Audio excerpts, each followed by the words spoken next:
Joshua, chapter 15. The clans of the Judah tribe were given land that went south along the border of Edom, and at its farthest point south, it even reached the Zin Desert.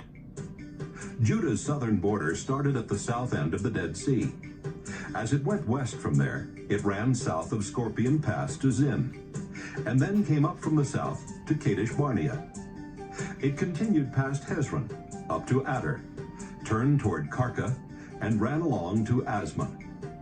After that, it followed the Egyptian Gorge and ended at the Mediterranean Sea.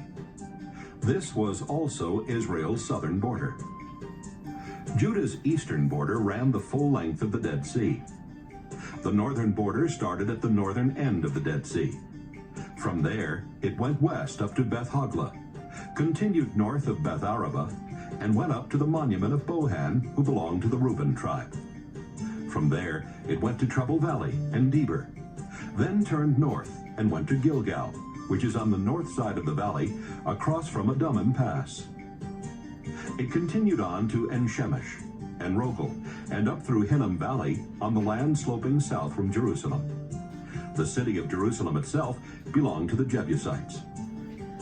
Next, the border went up to the top of the mountain on the west side of Hinnom Valley and at the north end of Rephaim Valley.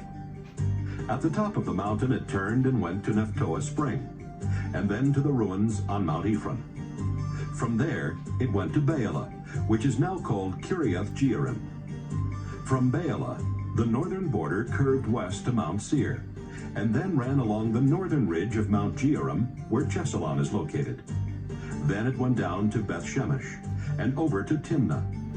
It continued along to the hillside north of Ekron, curved around to Shikkeron, and then went to Mount Baalah. After going to Jabneel, the border finally ended at the Mediterranean Sea, which was Judah's western border. The clans of Judah lived within these borders. Joshua gave Caleb some land among the people of Judah, as God had told him to do.